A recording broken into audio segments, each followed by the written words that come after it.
Hello friends, कैसे हैं आप लोग? उम्मीद है आप सभी अच्छे होंगे। द करियर में आप सबका स्वागत है। फ्रेंड्स, हम लोग ये एसएससी जीडी के लिए और साथ ही साथ अन्य जो एग्ज़ाम हैं, जैसे एसएससी से जुड़े एग्ज़ाम सीएचएस हो, सीजीएल हो या रेलवे के एग्ज़ाम, आरआरबी के, एनटीपीसी के या किसी स्टेट लेवल के एग्ज़ाम हो, उन सभी परीक्षाओं के लिए ये जो हमारी श्रृंखला चल रही है, वो सब में काम आएगी। ठीक है? ये हमारा आज 8वां है।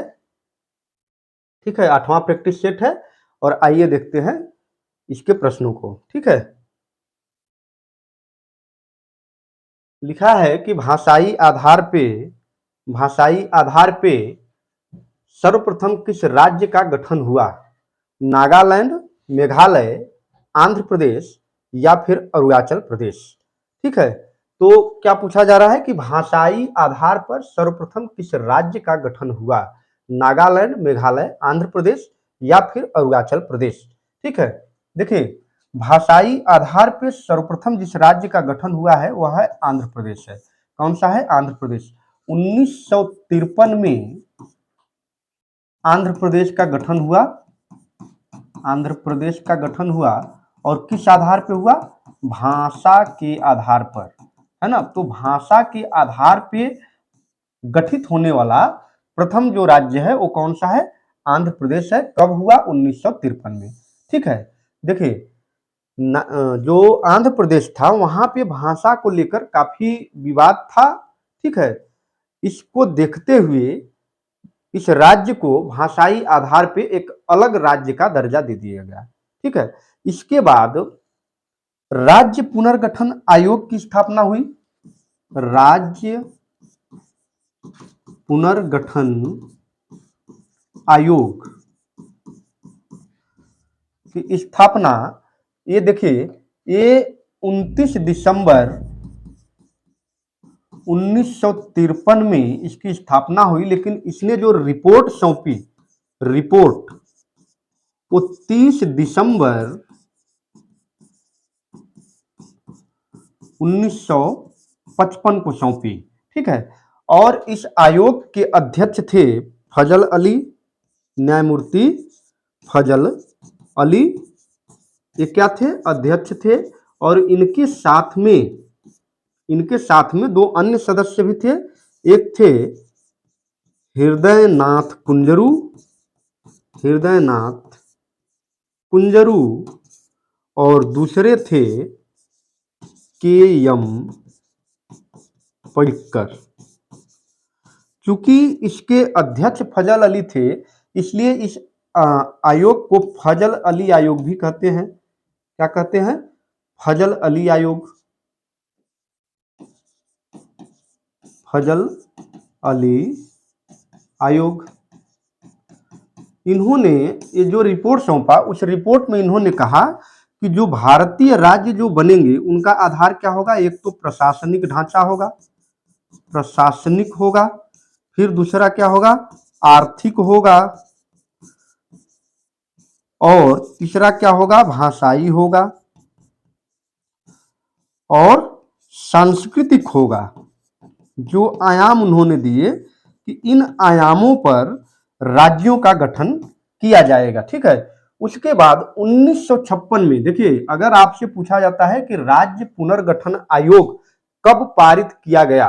ठीक है, राज्य पुनर्गठन आयोग संसद द्वारा कब आया? संसद द्वारा कब पारित किया गया? तो ये क्या है? 1956 है। 1956 में संसद ने राज्य पुनर्गठन आयोग को पारित किया। इसके तहत 14 राज्य और 6 केंद्र शासित प्रदेश बनाए गए। ठीक है, तो ये राज्य पुनर्गठन आयोग से संबंधित जानकारी थी। इसी के साथ मैं आपको बता देना चाहता हूं कि नागालैंड 1 दिसंबर 1963 को बना, नए राज्य के रूप में 1 दिसंबर 1963 को नागालैंड बना, जबकि 21 जनवरी 1972 को कौन बना? मेघालय बना और अरुणाचल प्रदेश 1987 में नए राज्य के रूप में सामने आया। ठीक है, तो ये था भाषाई आधार पे कौन सा आंध्र प्रदेश था, और इससे जो संबंधित जुड़ी जानकारी थी वो सब हमने आपको बताया। और फ्रेंड याद रखिए कि इनमें से कई सारे प्रश्न परीक्षाओं में बार बार पूछे गए हैं, और ऐसा नहीं है कि केवल एसएससी जीडी में, यूपी पीसीएस, यहां तक कि पुरानी आईएएस जो पहले आज से 10 साल पहले आईएएस में भी डायरेक्टली प्रश्न पूछे गए हैं। अब थोड़ा सा आईएएस का पैटर्न चेंज हुआ है तो कूट करके देता है, लेकिन देता जरूर है। ठीक है, आईएएस में भी आया हुआ है। बीपीएससी से लेते हुए जितने भी एग्जाम है कॉम्पिटिटिव, वो राज्यों के हों चाहे केंद्र के हों, उन सभी में कई बार पूछा गया प्रश्न है। इनमें से कई बार तो कह देता है कि ऐसे राज्य आपको दे देगा और कहेगा कि इनको क्रमवार सजाइए। अगर मैं इसी की बात करूं कि क्रमवार सजाइए, तो पहले नंबर पे क्या होगा? आंध्र प्रदेश होगा आंध्र प्रदेश। दूसरे पे क्या होगा? नागालैंड होगा, ईयर के अनुसार जब बना है। दूसरे पर, तीसरे पर कौन सा हो जाएगा? मेघालय हो जाएगा, मेघालय। और चौथे पर कौन हो जाएगा? तो चौथे पे अरुणाचल प्रदेश हो जाएगा, अरुणाचल प्रदेश, है ना। और एक बात और मैं बता देना चाहता हूं कि आंध्र प्रदेश से एक और राज्य कटा है। 2 जून 2014 को एक अन्य राज्य आंध्र प्रदेश से कटकर बना हुआ है, जिसका नाम क्या है? तेलंगाना है, तेलंगाना। ठीक है, तेलंगाना बना हुआ है। ये एकदम नया राज्य बना हुआ है। ठीक है, संसद ने इसको मंजूरी दी है और एक नए राज्य के रूप में आया हुआ है। और हैदराबाद अब इसी की राजधानी है, हैदराबाद इसी की राजधानी है। जबकि आंध्र प्रदेश की राजधानी जो होगी वो कौन सी है? अमरावती है ना। तो ये इतनी जुड़ी जानकारी हमने आपको दी। ठीक है, उम्मीद है आपको अच्छा लगा होगा, अच्छा लग रहा होगा। वीडियो में बने रहिए अंत तक, बहुत सारे प्रश्न को आसानी से आप हल कर पाएंगे। ठीक है, भारतीय संविधान में किस अनुच्छेद के अंतर्गत नागरिकों को मौलिक अधिकार प्रदान किए गए हैं? अनुच्छेद 112 से 115, अनुच्छेद 12 से 35, अनुच्छेद 222 से 235, या इनमें से कोई नहीं।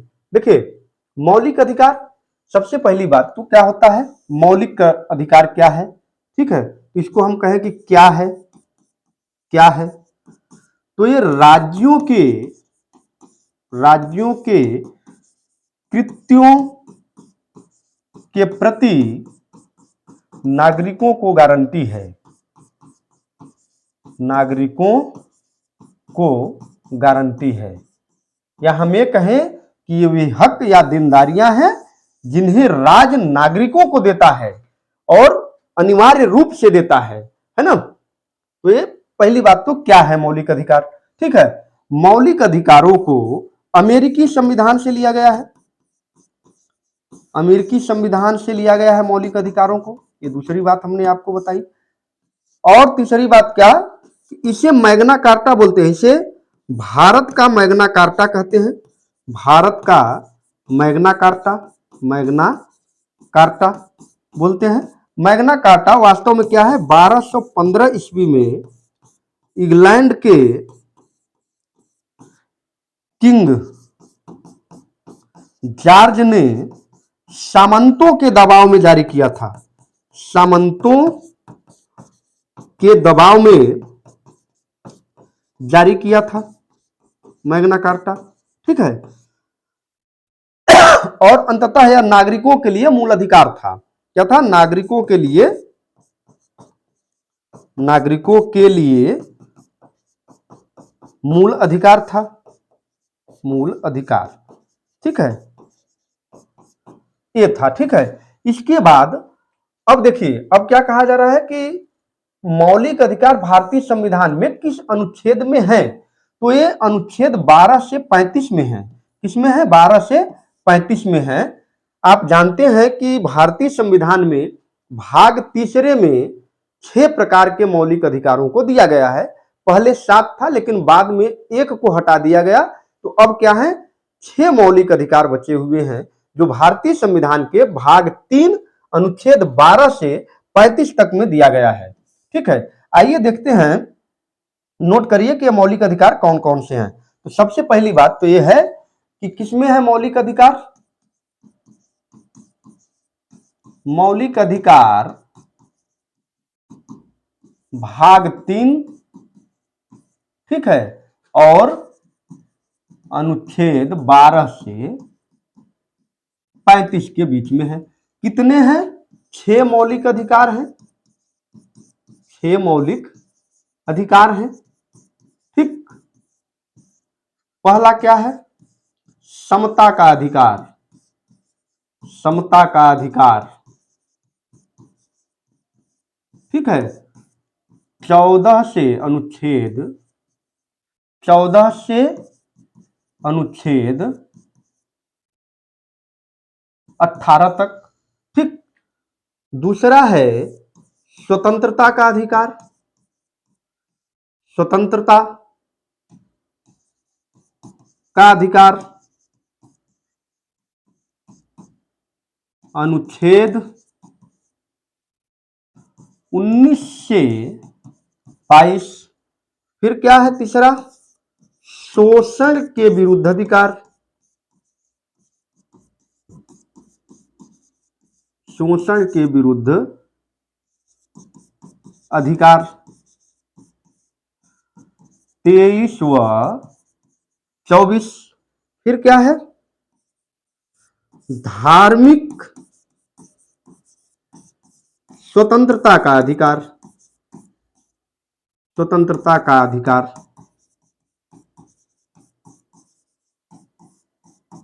क्या है? 25 से 28 के बीच में। और फिर है अल्पसंख्यकों के लिए शिक्षण संस्थान, है ना।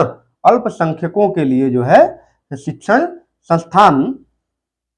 देखिए, ये जो मौलिक अधिकार है नागरिकों के लिए दिए गए हैं, है ना। नागरिकों के लिए राज्य द्वारा प्रदत्त हैं ये मौलिक अधिकार। पांचवा, अल्पसंख्यकों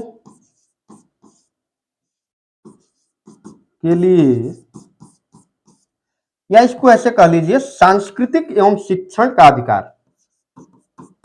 सांस्कृतिक एवं शिक्षण का अधिकार।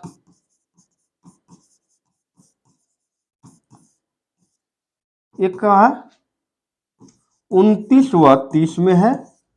फिर क्या है? छठवां, संवैधानिक उपचारों का अधिकार।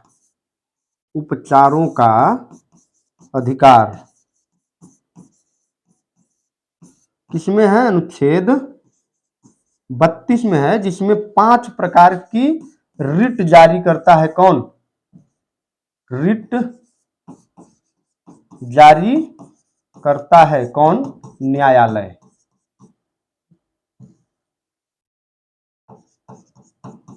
न्यायालय। न्यायालय 5 प्रकार की रिटों को जारी करता है, ठीक है।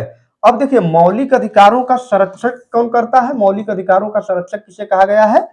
न्यायालय को कहा गया है, ठीक है। मौलिक अधिकारों का संरक्षण। तो ये आपके 6 प्रकार के मूल अधिकार थे। लेकिन एक और मूल अधिकार था जिसे हम लोग संपत्ति का अधिकार कहते थे। संपत्ति का अधिकार ये 31 में था, लेकिन 44वें संविधान संशोधन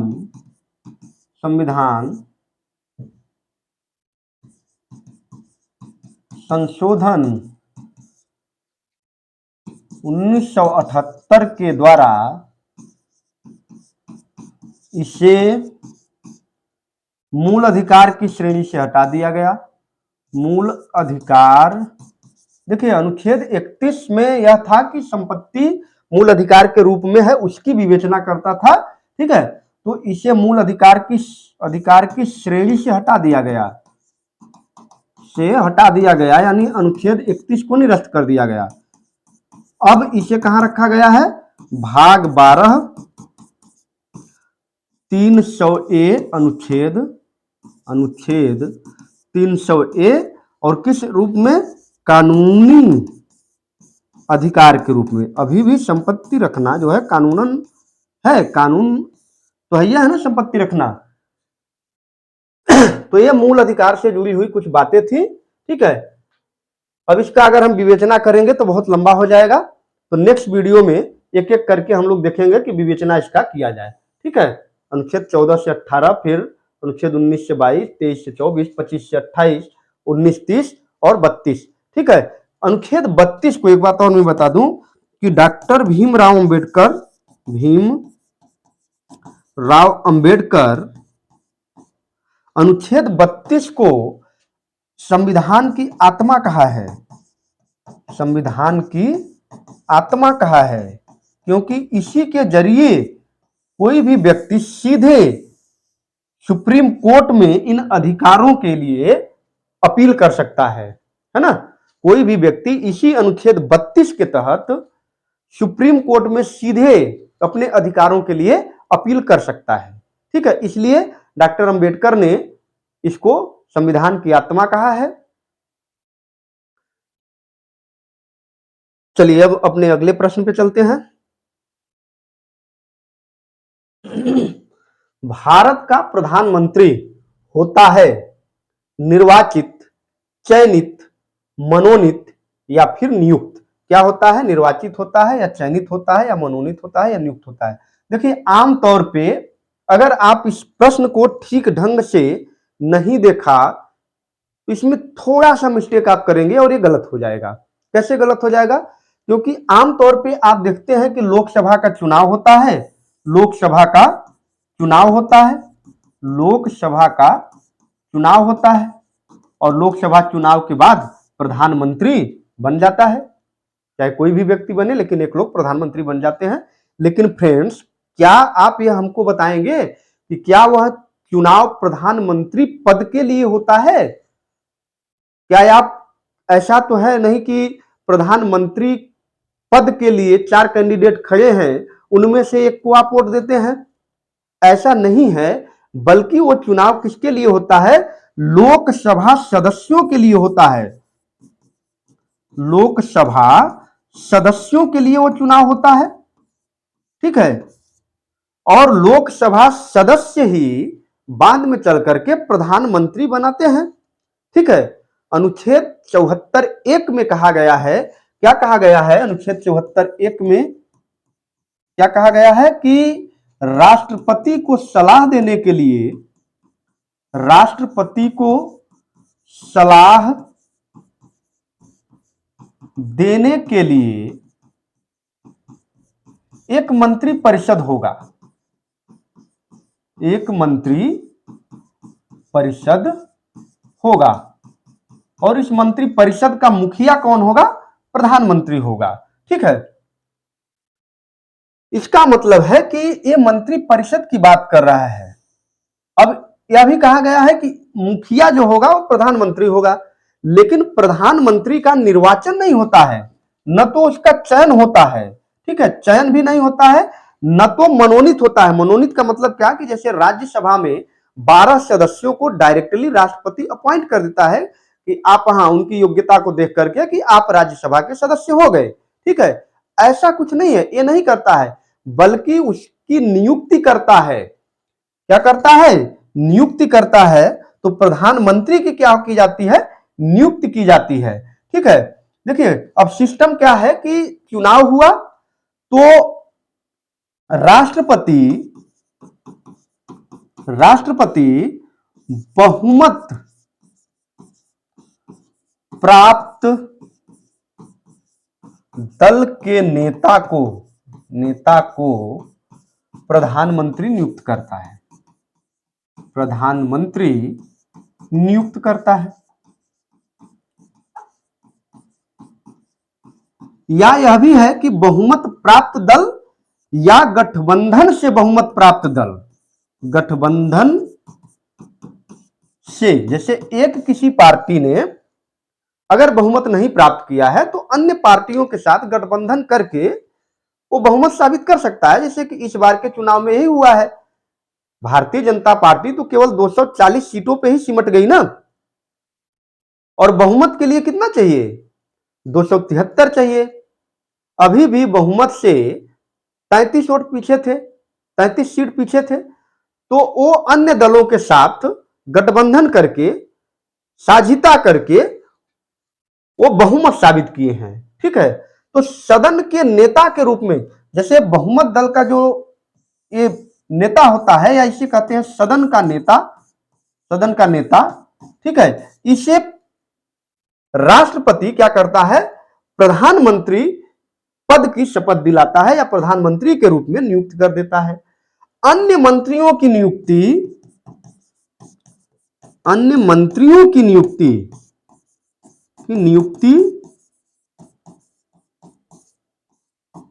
अन्य मंत्रियों की नियुक्ति प्रधानमंत्री के सलाह पर, प्रधानमंत्री के सलाह पर राष्ट्रपति करता है। तो फ्रेंड्स, एक बात आप समझ लीजिए कि प्रधानमंत्री का निर्वाचन नहीं होता है ना? निर्वाचन राष्ट्रपति का होता है, जबकि प्रधानमंत्री नियुक्त किया जाता है। और वास्तविक नेता कौन है? प्रधानमंत्री है। सदन का वास्तविक नेता, सदन का वास्तविक नेता कौन है? वास्तविक नेता कौन है? प्रधानमंत्री है ना? और क्या है? सरकार का प्रमुख कौन है? सरकार का प्रमुख वो भी कौन है? प्रधानमंत्री है। कौन है वो? प्रधानमंत्री है। और लेकिन एक बात और कही गई है कि 78(1) में यह कहा गया है, आर्टिकल 78(1) में, कि प्रधानमंत्री सभी कार्यों, जो कार्य करेगा उससे राष्ट्रपति को अवगत कराएगा। ठीक है, क्या करेगा? अवगत कराएगा, उन्हें बताएगा कि हाँ ये कार्य हो रहा है।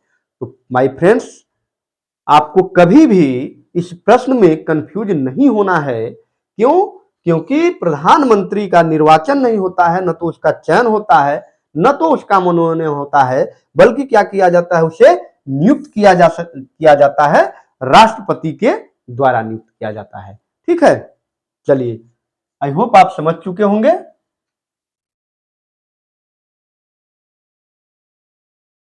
लोकसभा का पहला आम चुनाव कब हुआ था? 1949, 1952, 1950 या 1954 में? आप बताइए कि लोकसभा का कब से हुआ था। ठीक है, देखिए, लोकसभा का जो चुनाव हुआ था वो अक्टूबर 1951 से लेकर, अक्टूबर 1951 से लेकर फरवरी 1952, या यूं कहें कि 21 फरवरी 1952 के बीच हुआ। इसलिए इसे आम चुनाव 1952 के रूप में जाना जाता है। आम चुनाव 1952 के रूप में जाता है, और आप जाना जाता है। और जानते हैं कि इसकी जो प्रथम बैठक हुई, प्रथम जो इसका सत्र हुआ, लोकसभा का प्रथम सत्र जो आयोजित किया गया, लोकसभा का प्रथम अधिवेशन भी कह सकते हैं,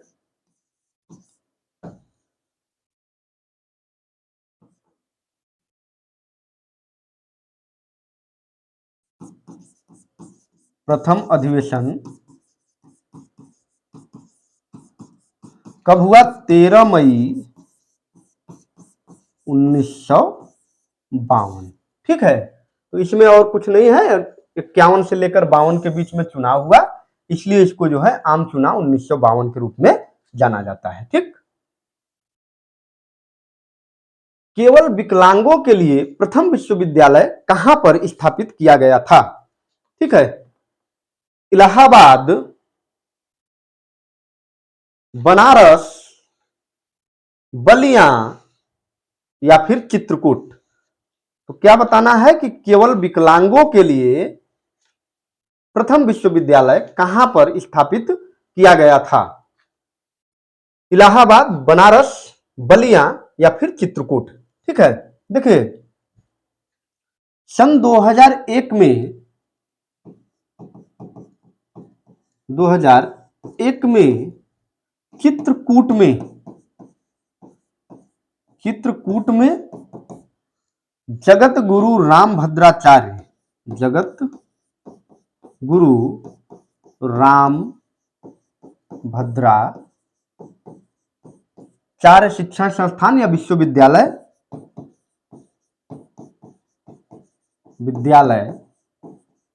की स्थापना की गई। ठीक है, की स्थापना किया गया रामभद्राचार्य विश्वविद्यालय। इसे जो है चित्रकूट विकलांग विश्वविद्यालय के नाम से भी जानते हैं।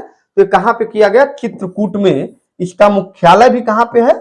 कई बार मुख्यालय पूछा है, तो मुख्यालय भी कहां है? चित्रकूट में है। ठीक है, चित्रकूट में है। तो विकलांगों के लिए प्रथम विश्वविद्यालय कहां पे?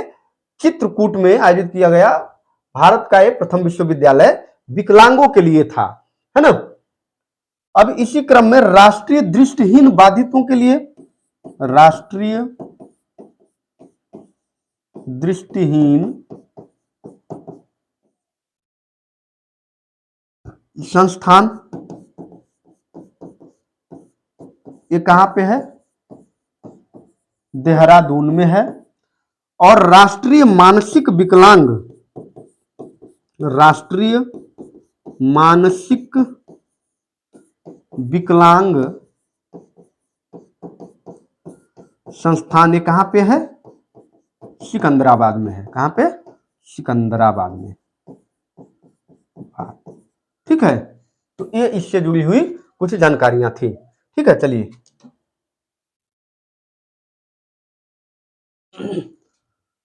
अंतरराष्ट्रीय अंतरराष्ट्रीय महिला दिवस किस दिन मनाया जाता है?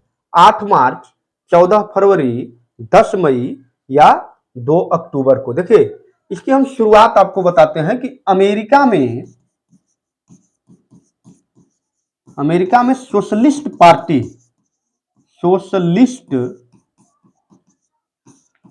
पार्टी के आह्वान में 1909 में कहां पर? न्यूयॉर्क में, अमेरिका के न्यूयॉर्क शहर में 1909 में एक आयोजन किया गया, आयोजन हुआ। और उस आयोजन में महिलाओं के अधिकारों की बात कही गई। देखिए, महिला दिवस मनाने का क्या उद्देश्य है? उद्देश्य यह है कि महिलाओं का सशक्तिकरण हो। लेकिन शुरुआत में क्या था उद्देश्य? शुरुआत में वोट का अधिकार दिलाना था, क्योंकि ज्यादातर देशों में, क्या उस समय किसी भी देश में शायद ही कहीं पर महिलाओं के लिए वोट का अधिकार था। तो महिलाओं को वोट का अधिकार दिलाना सर्वप्रथम मुद्दा था। इसके बाद देखिए, ये 1909 में 28 फरवरी को किया गया था, 28 फरवरी को आयोजन किया गया था।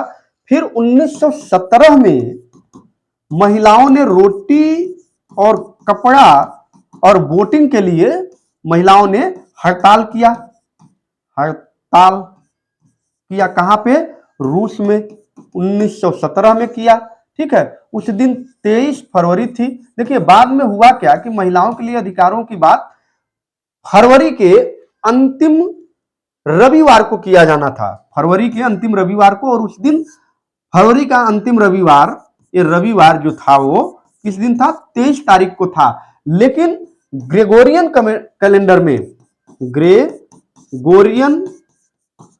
कैलेंडर में वो कौन सा दिन था? 8 मार्च था। और तब से लगभग इसे अंतर्राष्ट्रीय दिवस के रूप में पहचान मिली। धीरे धीरे कुछ देशों से सभी देशों ने मनाया। ठीक है, कुछ देशों में बैगनी रंग का रिबन बांध करके महिलाओं के प्रति सम्मान दर्शाते हैं, है ना। तो ये महिलाओं के प्रति सम्मान दर्शाने को लेकर था। तो किस दिन मनाया जाता है? 8 मार्च को मनाया जाता है, 8 मार्च को मनाया जाता है। और देखिए, 2024 का थीम क्या था? 2024 की जो थीम है, महिलाओं में निवेश करें, महिलाओं में निवेश करें और क्या?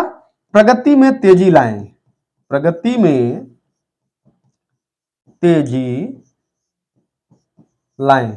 अब आप सोचिए कि किसी देश में, हर एक देश में लगभग आधी आबादी महिलाओं की होती है। अगर आधी आबादी को सम्मान न मिले, उनकी भागीदारिता न रहे, तो फिर देश तरक्की कैसे कर पाएगा, है ना। उन्हें रूढ़ियों में जकड़ कर रखे हम, तो फिर देश उन्नति कैसे कर पाएगा, देश विकास कैसे कर पाएगा, है ना। इसीलिए जागरूक करने के लिए महिलाओं को अपने अधिकारों के प्रति और कुछ हम जो है उनके प्रति सम्मान दर्शाएं, इसलिए प्रत्येक वर्ष 8 मार्च को अंतर्राष्ट्रीय महिला दिवस के रूप में मनाया जाता है। ठीक है, थीम आप नोट कर लीजिए, क्योंकि थीम पूछे जाने का चांस बहुत ज्यादा है। महिलाओं में निवेश करें, प्रगति में तेजी लाएं, ये थीम था 2024 का। ठीक है, चलिए।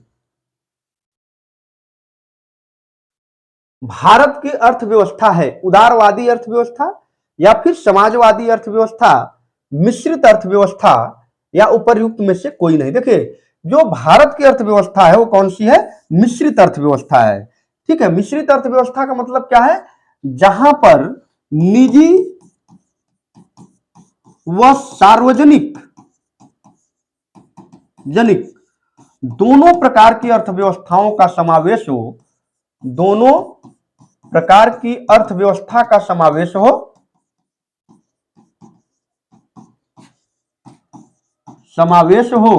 उसे हम लोग क्या बोलते हैं? मिश्रित अर्थव्यवस्था हो। उसमें निजी भागीदारिता भी रहे और सार्वजनिक कंपनियां भी रहे, है ना। जैसे निजी रूप में भी रहे, काम करें, सार्वजनिक रूप में, दोनों के लिए समान रूप से बाजार को मुहैया कराया जाए, तभी जाकर के अर्थव्यवस्था प्रगति हो सकती है। और हमारी अर्थव्यवस्था किस पे है? मिश्रित अर्थव्यवस्था पर आधारित है। समाजवादी अर्थव्यवस्था रूस की है, रूस की समाजवादी अर्थव्यवस्था है। ठीक है, तो इसका उत्तर कौन सा हो जाएगा? मिश्रित अर्थव्यवस्था। भारतीय अर्थव्यवस्था की विशेषता है कृषि की प्रधानता, उद्योग की प्रधानता, न्यून प्रति व्यक्ति आय, बृहद बेरोजगारी। ठीक है, चलिए देखिए, भारतीय अर्थव्यवस्था की जो विशेषता है वो क्या है? कृषि की प्रधानता बिल्कुल है, कृषि की प्रधानता है, बिल्कुल है। न्यून प्रति व्यक्ति आय, बिल्कुल है, हमारा प्रति व्यक्ति आय क्या है? न्यून ही तो है। और बृहद बेरोजगारी है, तो यार उसी चक्कर में तो सब हो रहा है, रोजगार पाने के लिए ही तो बृहद बेरोजगारी है। जबकि उद्योगों की जो प्रधानता है वो किसकी है? किस अर्थव्यवस्था का लक्षण है? विकसित अर्थव्यवस्था का लक्षण है। किसकी? विकसित अर्थव्यवस्था का लक्षण है। ठीक है, विकसित अर्थव्यवस्था का लक्षण है। जबकि भारत की अर्थव्यवस्था क्या है? विकासशील है, विकासशील है। भारतीय अर्थव्यवस्था कैसी है? विकासशील है। तो भारत की अर्थव्यवस्था की विशेषताएं क्या होंगी?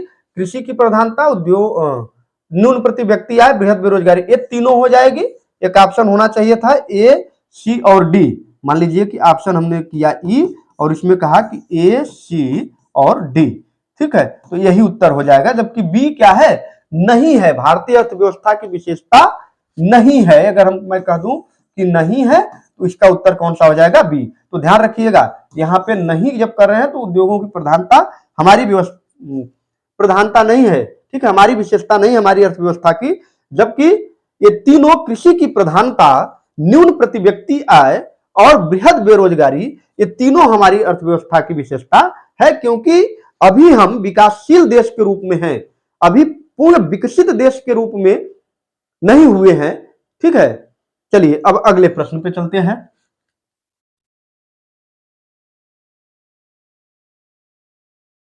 प्रकाश वर्ष इकाई है दूरी की, समय की, आयु की, या फिर प्रकाश की तीव्रता की? प्रकाश वर्ष किसकी इकाई है? दूरी की, समय की, आयु की। पहली बात तो प्रकाश वर्ष क्या होता है? ठीक है, प्रकाश वर्ष जो होता है, प्रकाश द्वारा एक वर्ष में तय की गई दूरी होता है, तय की गई दूरी को प्रकाश वर्ष कहते हैं, को प्रकाश वर्ष कहते हैं। ठीक है, तो इसका मतलब क्या है, दूरी की है। यहां तो साफ हो गया, दूरी की है। एक प्रकाश वर्ष बराबर, एक प्रकाश वर्ष बराबर 9.46 गुणित 10 के घाते 15 मीटर होता है। ठीक है, 10 के घाते 15 मीटर, 9.46 गुणित 10 के घाते 15 मीटर एक प्रकाश वर्ष का मान होता है। तो प्रकाश वर्ष क्या है, दूरी है। दूरी की सबसे बड़ी इकाई, दूरी की सबसे बड़ी इकाई क्या होती है, दूरी की पारसेक, पारसेक होती है। ठीक है, ये रही जानकारी। ठीक, इस प्रकार के प्रश्न जो है परीक्षाओं में बहुत पूछे जाते हैं। एकदम लगेगा कि आसान है, लेकिन थोड़ा सा अगर आप कंफ्यूज हुए तो फिर मामला गड़बड़ हो गया, है ना। तो आराम से एकदम चिल रहिए, मजे करिए और प्रश्नों को एकदम देखते रहिए। ठीक है, कोई दिक्कत नहीं है। लंबाई की न्यूनतम इकाई क्या है, माइक्रोन, नैनोमीटर, एंगस्ट्रॉन्ग या फिर फार्मीमीटर क्या है, बताइए। देखिए मैं मान ही सबका लिख देता हूं। इसका मान कितना है, 10 के घाते -6 मीटर। नैनोमीटर 10 के घाते -9 मीटर। एंगस्ट्रॉन्ग 10 के घाते -10 मीटर। और फर्मीमीटर 10 के घाते -15 मीटर। अब आप ही बताइए कि सबसे छोटा कौन सा है। तो सबसे छोटा कौन सा हो जाएगा, डी, फर्मीमीटर, क्योंकि सबसे ज्यादा माइनस में घात में है ना। तो ये क्या हो गया, मान से स्पष्ट है कि फर्मीमीटर सबसे न्यूनतम इकाई है यहां पे जो ऑप्शन दिए गए हैं उनमें। ठीक है,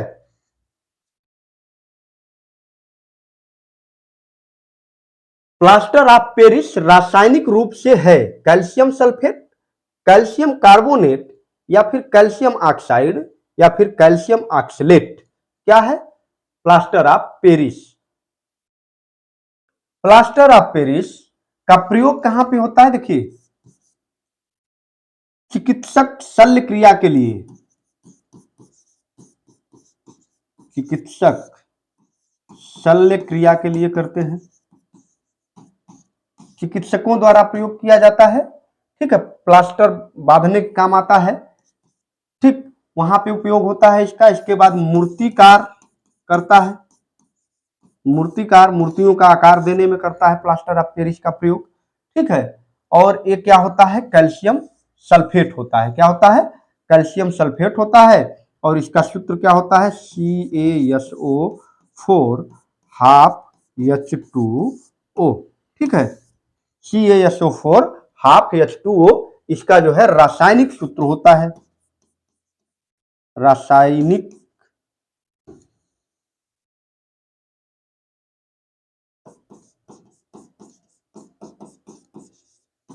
सूत्र है इसका। कई बार रासायनिक सूत्र ही सीधे सीधे पूछ लेता है ना, तो आपको बताना है। ठीक है, तो ये रासायनिक सूत्र है प्लास्टर ऑफ पेरिस का। ठीक, अब अगले प्रश्न की ओर चलते हैं हम लोग। निम्नलिखित में से सर्वाधिक विटामिन सी पाया जाता है, किसमें पाया जाता है, मिर्च में, कुम्हड़े में, मटर में या फिर मूली में। देखिए इन सब में विटामिन सी पाया जाता है, ये तो एकदम स्पष्ट है। और यहां पे आंवला ऑप्शन में नहीं है। ठीक, सर्वाधिक विटामिन सी किस में पाया जाता है, आंवले में पाया जाता है। कहां पे, आंवले में। आंवले में लगभग 100 ग्राम आंवले में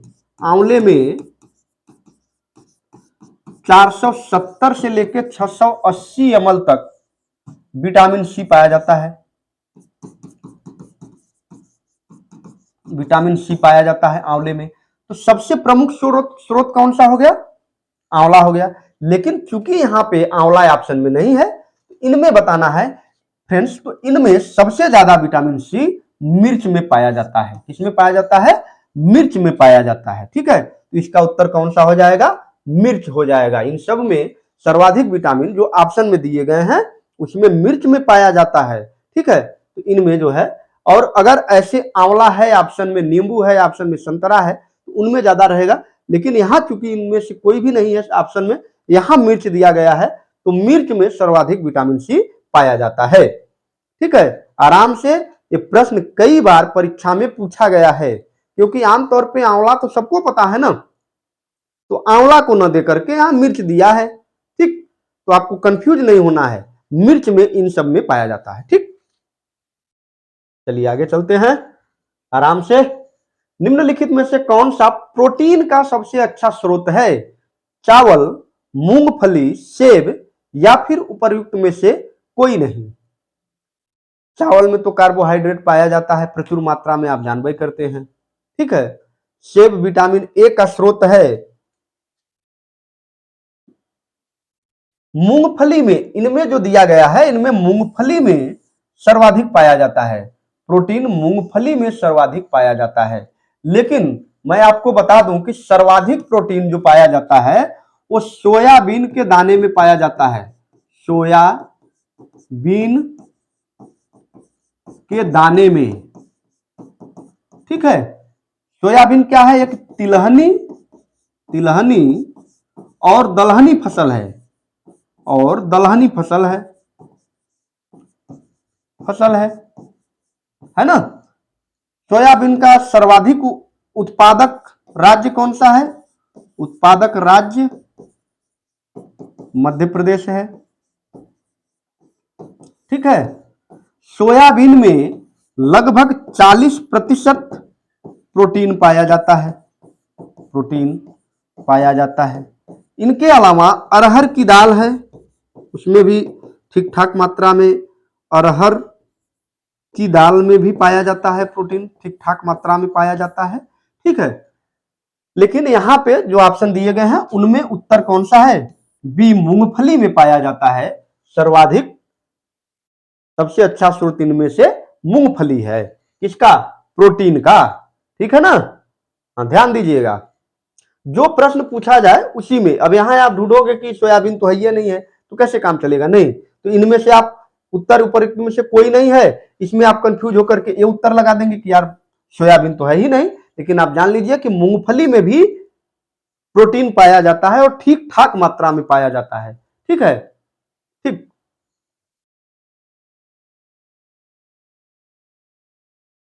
निम्नलिखित में से किसे लेटा हुआ ग्रह कहा जाता है? वरुण, शनि, शुक्र या फिर अरुण। ठीक है, इनमें से आपको बताना है कि निम्न में से कौन सा ग्रह लेटा हुआ ग्रह कहा जाता है। देखिए, सबसे पहली बात तो लेटा हुआ क्यों कहा जाएगा? क्योंकि इस ग्रह का अक्षीय झुकाव ज्यादा है, अक्षीय झुकाव अधिक है। ठीक है, इसका उत्तर है अरुण। ठीक है, क्रम से 7वां ग्रह है, क्रम से सौरमंडल का 7वां ग्रह, सौरमंडल का 7वां ग्रह है। आकार में कौन सा है? आकार में तीसरा सबसे बड़ा ग्रह है, तीसरा सबसे बड़ा ग्रह। इससे बड़ा केवल बृहस्पति और कौन है? शनि है। ठीक है, इससे बड़े ग्रह हैं। सूर्य की परिक्रमा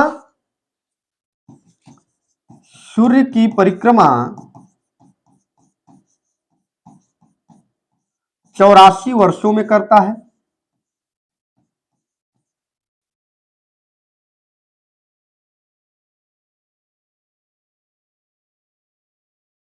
सूर्य की परिक्रमा 84 वर्षों में करता है। ठीक है, ठीक है, सूर्य का परिक्रमा जो है 84 वर्षों में करता है। अधिक अक्षीय झुकाव है, लगभग 98 डिग्री झुकाव है इसका। ठीक है, सूर्य की परिक्रमा 84 वर्षों में करता है। और शुक्र की भांति, देखिए शुक्र की भांति यह भी विपरीत दिशा में सूर्य की परिक्रमा करता है। सूर्य की परिक्रमा सूर्य की परिक्रमा विपरीत दिशा में करता है, विपरीत यानी पूर्व से पश्चिम की ओर करता है, पूर्व से पश्चिम की ओर। अन्य ग्रह कैसे करते हैं? पश्चिम से पूर्व की ओर करते हैं ना, तो इसका मतलब पूर्व से पश्चिम की ओर कर रहा है। इसका मतलब सूर्योदय जो होगा वो क्या होगा? वहां पे सूर्योदय पश्चिम में और सूर्यास्त क्या होगा? सूर्यास्त पूर्व में होगा। जबकि पृथ्वी पर क्या होता है, या अन्य ग्रहों पे शुक्र के अलावा क्या होता है कि सूर्योदय पूर्व में होता है और सूर्यास्त पश्चिम में होता है। ठीक है, देखिए यह काफी ठंडा है। क्यों ठंडा है? क्योंकि सूर्य से अधिक दूरी के कारण ये क्या है? ठंडा है, बहुत ज्यादा ठंडा है। वायुमंडल सघन है, वायुमंडल सघन है। यहां पर हाइड्रोजन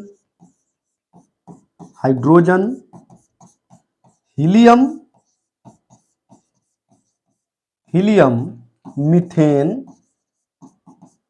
और अमोनिया गैस पाया जाता है, अमोनिया गैस पाया जाता है। एक चीज और मैं आपको बता दूं कि जब हम इसे दूरदर्शी से देखते हैं ना, इसे अरुण को जब दूरदर्शी से देखा जाता है तो ये हरा दिखाई देता है। ठीक है, दूरदर्शी से देखने पर, ये अरुण के बारे में हम बता रहे हैं आपको, अरुण के बारे में। ठीक है, दूरदर्शी से देखने पर, दूरदर्शी से देखने पर क्या दिखाई देता है? हरा। ठीक है, क्या दिखाई देता है फ्रेंड्स? हरा। इसमें शनि की भांति वलय पाए जाते हैं, शनि की भांति, शनि की तरह वलय पाए जाते हैं, वलय पाए जाते हैं। लेकिन शनि में 7 वलय होता है, जबकि इसमें 5 वलय हैं। इसमें क्या है? इसमें 5 वलय हैं।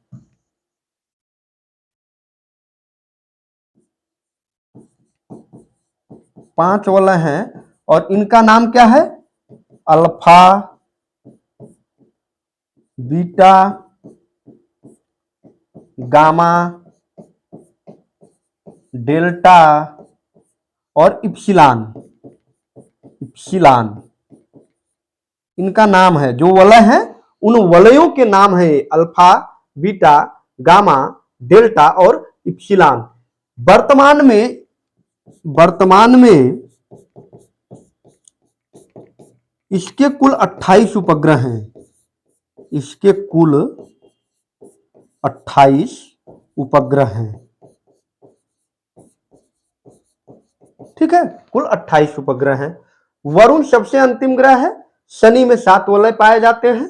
ठीक है, और शुक्र दूसरा, नजदीकी में दूसरा ग्रह है। इसे सांझ का तारा और भोर का तारा भी बोला जाता है, किसे? शुक्र को। लेकिन इसका उत्तर, लेटा हुआ ग्रह किसे कहा जाता है? वरुण को कहा जाता है। ठीक है, तो ये वरुण के बारे में जानकारी हमने आपको दी। ठीक है, चलिए आगे बढ़ते हैं। निम्नलिखित घास के मैदानों में से कौन सा दक्षिण अफ्रीका में पाया जाता है? डाउन्स, प्रेरी, सवाना या फिर बेल्ड?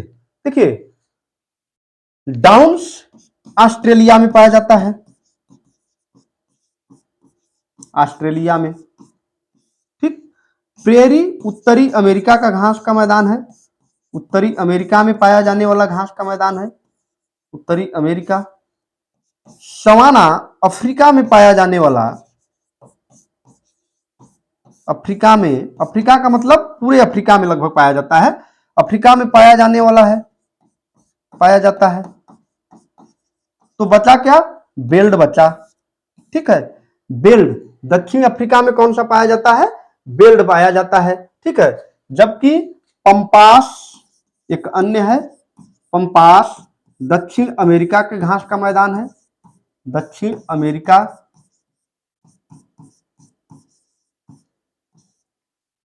लानोस वेनेजुएला में पाया जाता है,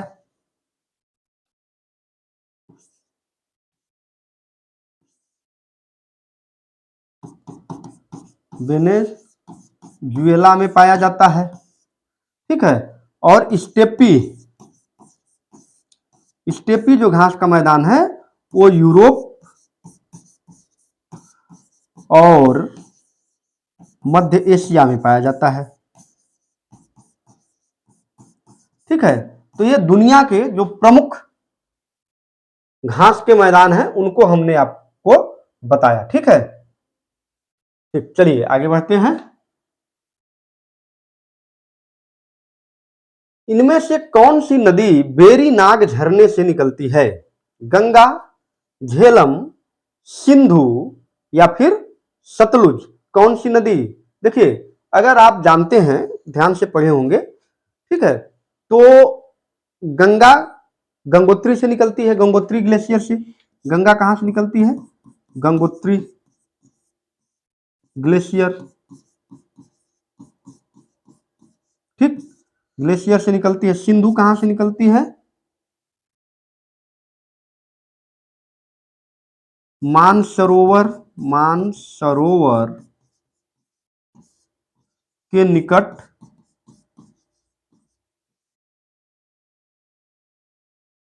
यानचुंगडुंग, क्या मैं कलर दूसरा यूज करता हूं, यानचुंगडुंग ग्लेशियर से, यांगचुंगडुंग ग्लेशियर से। और सतलुज कहां से निकलती है? ये मानसरोवर के निकट, ये भी कहां निकलती है? मान सरोवर के निकट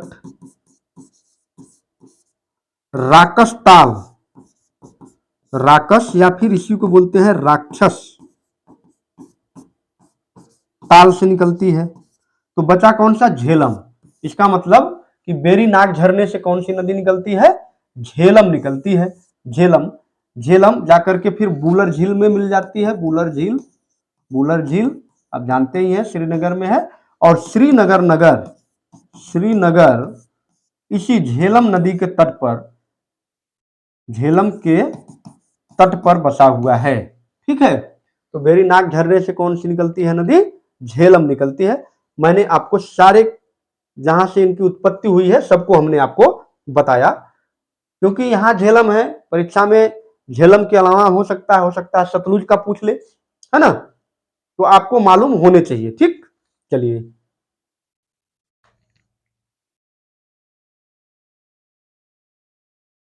सिंधु घाटी के लोग विश्वास करते थे आत्मा और ब्रह्म में, कर्म कांड में, यज्ञ प्रणाली में या फिर मातृशक्ति में। देखिए, ये जो तीनों ऊपर की विशेषताएं हैं, ये तीनों विशेषताएं वैदिक युग की हैं।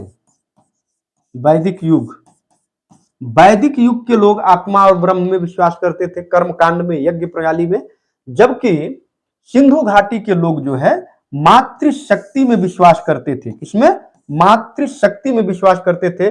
कई ऐसे मृग मूर्तियों पे अंकित जो चित्र हैं उनको देख करके कई ऐसे साक्ष्य मिले हैं। एक जगह स्त्री के गर्भ से एक पौधे को उत्पन्न होता हुआ दिखाया गया है, जिससे यह समझ में आता है कि यहाँ पे नारी पूजा होती थी, है ना। यानी मातृशक्ति, मातृ को शक्ति के रूप में मानते थे ये लोग, ठीक है। तो सिंधु घाटी के जो लोग थे वो मातृशक्ति में विश्वास रखते थे, ठीक है। आप जानते हैं कि सिंधु घाटी सभ्यता एक नगरीय सभ्यता थी। सिंधु घाटी सभ्यता कैसी सभ्यता है? नगरीय सभ्यता है, नगरीय सभ्यता, ठीक है। इसका सबसे बड़ा नगर मोहनजोदड़ो, आप जानते हैं मोहनजोदड़ो, जिसकी खोज, जिसकी खुदाई 1922 में राखाल दास बनर्जी द्वारा की गई। राखाल दास बनर्जी, दयाराम साहनी और राखाल दास बनर्जी के सहयोगों से, ठीक है, मोहनजोदड़ो की खुदाई। यहीं पे मोहनजोदड़ो में विशाल स्नानागार है, विशाल स्नानागार, और क्या?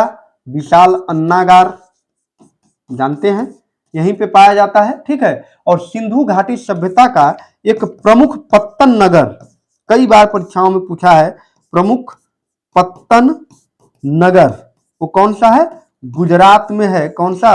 लोथल, लोथल था, ठीक है। लोथल प्रमुख पत्तन नगरों में से एक था जो सिंधु घाटी सभ्यता में पाया गया है। ये सभी खुदाई के दौरान ये नगर मिले हैं, है ना। खुदाई हुई, खुदाई के दौरान इन नगरों, ये नगर जो है अस्तित्व में, या कह सकते हैं कि हमें मालूम हुए। ठीक है। अब ज्यादातर जो सिंधु घाटी सभ्यता से जुड़े नगर थे वो कहां पे है? पाकिस्तान में है। ठीक है। भारत में कम ही है, पाकिस्तान में ज्यादा है। ठीक। तो मातृ शक्ति होना चाहिए था, यहां भक्ति लिखा है, मातृशक्ति। ठीक है, मातृशक्ति इसको बना लीजिएगा। महारानी विक्टोरिया ने भारतीय प्रशासन को ब्रिटिश ताज के नियंत्रण में लेने की घोषणा कब की? 1 नवंबर 1858, 31 दिसंबर 1857, 6 जनवरी 1958 या फिर 17 नवंबर 1859 को। देखिए, महारानी विक्टोरिया, आप जानते हैं कि 1857 की क्रांति के बाद ब्रिटिश सरकार जो है सत्ते में आ गई थी। इतने बड़े पैमाने पे एक क्रांति का होना ब्रिटिश सरकार के लिए झटके से कम नहीं था। ठीक है। तो एक घोषणा पत्र आया महारानी विक्टोरिया का, एक अधिनियम पारित हुआ जिसके तहत उन्होंने कहा कि अब कंपनी के हाथों से सत्ता सीधे या नियंत्रण सीधे ब्रिटिश सरकार के हाथ में, ब्रिटिश क्राउन के हाथों में आ जाएगा। ब्रिटिश क्राउन या ब्रिटिश ताज के हाथों में आ जाएगा, ब्रिटिश सरकार का सीधा नियंत्रण होगा। इसके लिए एक भारत सचिव का पद सृजित किया गया, भारत सचिव का पद सृजित किया गया। ठीक है। और 15 सदस्यीय Indian council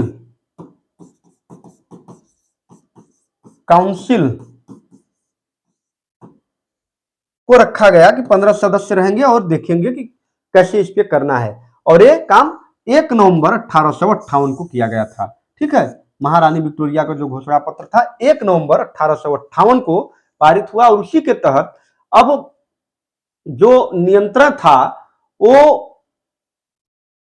east India company से लेकर के सीधे ताज के हाथों में आ गया। ठीक है। यहीं से जो गवर्नर जनरल का पद था, गवर्नर जनरल का पद अब क्या कहलाया? वायसराय कहलाया, वायसराय हो गया, वायसराय। और प्रथम वायसराय कौन थे? प्रथम वायसराय लॉर्ड कैनिंग थे। कौन थे? लॉर्ड कैनिंग जो है भारत के प्रथम वायसराय थे। ठीक है। तो मुझे उम्मीद है कि आपको ये समझ में आ गया होगा। ठीक है। चलिए, हाल ही में फ्रांस की 100 वर्षीय योग प्रतिपादक चार्लोट चोपिन को कौन सा प्रतिष्ठित पुरस्कार प्रदान किया गया? भारत रत्न, पद्म भूषण, पद्म विभूषण या फिर पद्मश्री। देखिए, ये जो 100 वर्षीय योग प्रतिपादक है, यहां दिया ही गया है कि कहां की रहने वाली है? फ्रांस की रहने वाली है। इन्होंने, खास बात इनकी यह है कि 50 वर्ष की उम्र में इन्होंने योग सीखा और उसके बाद 1982 से ये योग सिखा रही हैं और इनको भारत सरकार ने पद्मश्री से नवाजा है। किससे? पद्मश्री से। चौथा सबसे बड़ा पुरस्कार है पद्मश्री, उससे इनको नवाजा गया है। ठीक है, पद्मश्री से। और एक बात मैं आपको बता दूं कि प्रधानमंत्री नरेंद्र मोदी ने मन की बात में भी इनका जिक्र किया। चार्लोट चोपिन का जिक्र प्रधानमंत्री ने अपने मन के बात में भी इनका जिक्र किया था और उन्होंने इनको सराहा था इस योग के कार्य को करने के लिए। ठीक है, विश्व भर में योग बढ़ता जा रहा है, उसमें यह भूमिका बहुत ही महत्वपूर्ण हो जाता है और इसी को मद्देनजर रखते हुए, इनके कार्यों को देखते हुए, इनके योगदानों को देखते हुए, योग के प्रति, है ना, योग के प्रति इनके रुझानों को देखते हुए भारत सरकार ने इनको पद्मश्री से नवाजा है। ठीक है। 69वें फिल्म फेयर पुरस्कार 2024 में किस फिल्म को सर्वश्रेष्ठ फिल्म का पुरस्कार दिया गया? एनिमल, रॉकी और रानी की प्रेम कहानी, ट्वेल्थ फेल या फिर जवान। ठीक है। देखिए इसमें जो है ट्वेल्थ फेल रियल स्टोरी आप जानते ही हैं, मनोज शर्मा जी की, आईपीएस मनोज शर्मा और श्रद्धा, इनकी रियल स्टोरी पर बनी जो है फिल्म है ट्वेल्थ फेल, जिसके निर्देशक कौन है? विधु विनोद चोपड़ा। विधु विनोद चोपड़ा आप जानते हैं कि जाने माने जो अध्यापक हैं डॉक्टर विकास दिव्य कीर्ति सर, उन्होंने भी इस फिल्म में छोटा सा रोल किया हुआ है। ट्वेल्थ फेल, विधु विनोद चोपड़ा, इन्हें सर्वश्रेष्ठ निर्देशक भी घोषित किया गया, सर्वश्रेष्ठ निर्देशक। ठीक है, निर्देशक घोषित किया गया। तो ट्वेल्थ फेल को सर्वश्रेष्ठ फिल्म का पुरस्कार मिला। और सर्वश्रेष्ठ अभिनेता, सर्वश्रेष्ठ अभिनेता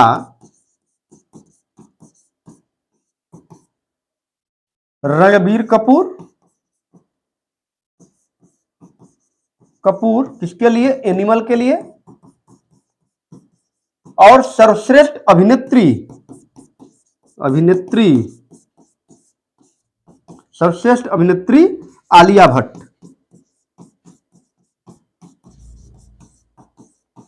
को चुना गया। ठीक है। तो ये थे हमारे आज के 20 प्रश्न। उम्मीद है आपको अच्छे लगेंगे। अगर वीडियो अच्छा लग रहा हो और लग रहा हो कि आपकी तैयारी में बेहतर साबित होगा तो वीडियो को लाइक, सब्सक्राइब और शेयर जरूर करें। आज के लिए बस इतना ही। धन्यवाद।